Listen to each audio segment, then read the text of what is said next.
800 miljun euro.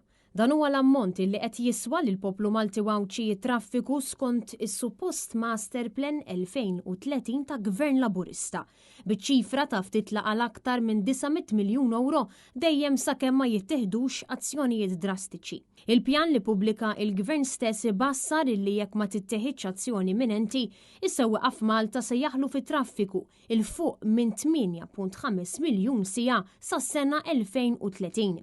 B'dawk illi jużaw it-trasport pubbliku mistennija jitilfu saħansitra aktar minn 11 miljun siegħa. Ir-rapporti jindikaw illi pajjiżna qed jitlef 3.3% tal-prodott domestiku gross minħabba l-konġestjoni ta' traffiku, dan mingħajr mu qed jiġi kunsidrat l-impatt ambjentali. Intant studji preċedenti kien ibassar illi l-konġestjoni ta' traffiku tista' tiswa lil poplu aktar minn biljun euro sal-2050. B'rapport tal-Kummissjoni Ewropea jispjega li fl-2022 it-trasport kienet jiswina 400 miljun euro.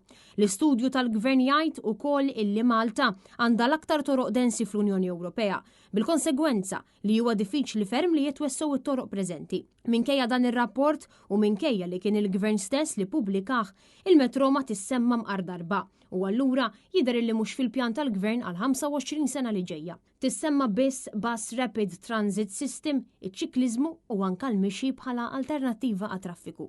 Intant fi stqarrija, il-Partit Nazzjonalista fakkar li l-Maltin qed jistennew soluzzjoni u l-Gvern ma jistax jibqa' jaħrab mir-responsabbilta tiegħu.